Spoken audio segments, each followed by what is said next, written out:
میں اپنا سب سے بڑا دشمن بنا ہوں. اپنی غلطیاں مان لی, خود کو غلط سمجھ لیا, پھر تو توبہ کا خیال آئے گا نا, پھر تو خود کو بدلنے کا خیال آئے گا. اور یہ چیز تو بڑی مشکل ہے نا.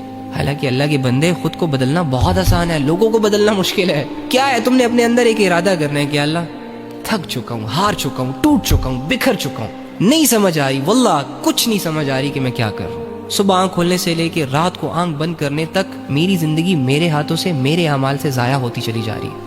میں اپنا سب سے بڑا دشمن بنا ہوں.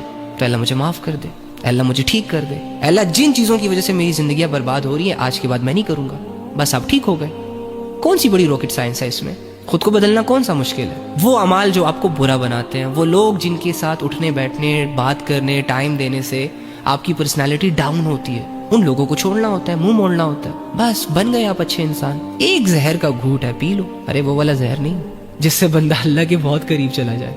یعنی اگر آپ گناہوں کے شوقین ہیں, آپ نے ساری عمر گناہوں میں, لذتوں میں اور اللہ کی بغاوت میں گزاری ہے, تو پھر جب آپ ایک دم سے ان ساری چیزوں کو چھوڑنے کا سوچیں گے تو یہ آپ کو ایسا ہی لگے گا جیسے یار ایک زہر کا گھونٹ ہے جو مجھے پینا ہوگا.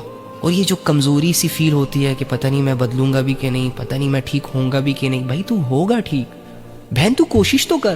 جب ایک بندہ بگڑ سکتا ہے, حالانکہ بگڑنا تو چاہتا ہی نہیں ہے, تو وہ بندہ ٹھیک بھی ہو سکتا ہے نا, کیونکہ وہ تو ٹھیک ہونا چاہ رہا ہے. تو اللہ تو انسان کی چاہت پہ فیصلے کرتا ہے. جب آپ کے پاس کوئی برائی نہیں ہوگی کرنے کو, تو کیا رہ جائے گا کرنے کو؟ نیکیاں. مسلمان بننے کے لیے, مومن اور ایماندار بننے کے لیے آپ کو خواہشوں سے لڑنا پڑتا ہے, آپ کو دنیا کے اصولوں کو ٹھکرانا پڑتا ہے, بہت سارے لوگوں کو راضی رکھنا پڑتا ہے, اور اللہ کی خاطر بہت سارے لوگوں کو ناراض بھی کرنا پڑتا ہے. آپ کو ایک ایسے خدا کی عبادتیں کرنی پڑیں گی, ایک ایسے خدا کی بات ماننی پڑے گی جو ایک ہے, جس کا کوئی شریک نہیں, جس کا کوئی وجود نہیں, جو نظر نہیں آتا, جو آپ سے یہاں بات نہیں کر سکتا.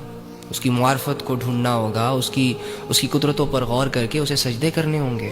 اور وہ سجدے کبھی کبھی آپ کو پھیکے لگ سکتے ہیں, کبھی کبھی آپ کو مشکل لگ سکتے ہیں, لیکن آپ نے ان ساری سچویشن سے لڑ کے اپنے اللہ کو راضی کرنا ہے, اپنے ایمان کو برقرار رکھنا ہے, اور اس ایمان کی حالت میں اس دنیا سے جانا ہے. پھر جا کے جو تم چاہتے ہو وہ تمہارے ہاتھ آئے گا.